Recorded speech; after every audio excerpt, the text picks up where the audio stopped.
if you're in my lab class, you know my project while we're in isolation for social distancing is working on leash leading our 1-year-old dogs. We have 2 of them. You can see in the backdrop is our half Border Collie, and then here is my half Great Pyrenees. He's part Pyrenees and then part lab. So we're working on leash training him. I appreciate some of those that are in the lab have given me some comments and suggestions.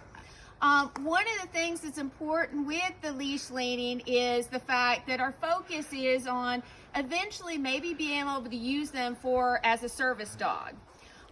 Most of y'all probably remember me talking about my grandmother's Great Pyrenees that was her service dog that helped with mobility support.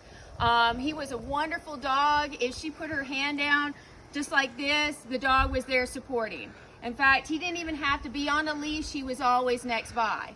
But if you're out in the public and you have that mobility support dog, obviously you've got to have them leash trained. So one of those first steps is not only socializing the dog, getting them used to other animals, such as like our dogs here, socializing them in different environments, and of course, really having them well leash trained. Now, when you're looking at mobility support dogs, obviously a good trained dog, one that's willing and calm to work with you is so important. The other thing though is height.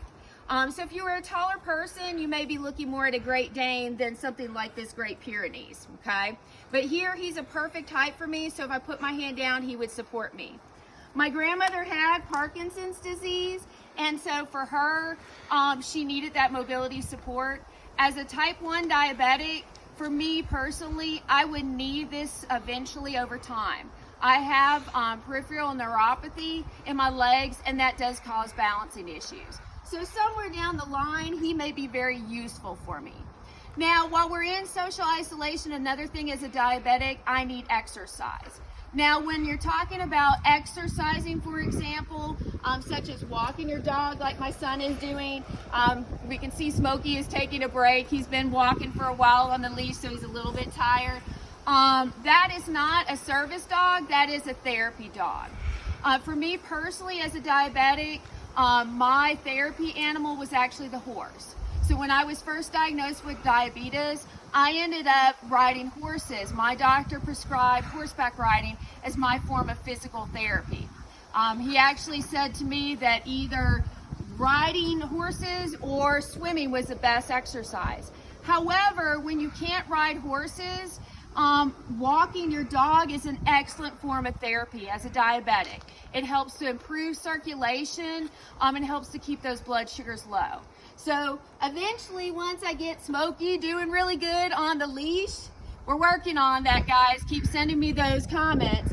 Then he will be helpful in helping me exercise. So that's next on our step. Until then, my exercise, we'll try a little bit of running around with him, but also riding my horses. Thank you, Smokey. You can see we have a lot of training left to do on our leash leading, but we're getting there, and he's really cooperative, as you can see. So keep sending those. If you're in my lab class, sending comments. If you want to send comments if you're not in the lab class on helping me on training, I love your ideas. But again, that's just a little bit about the difference between a service animal and a therapy animal. All right, see you guys.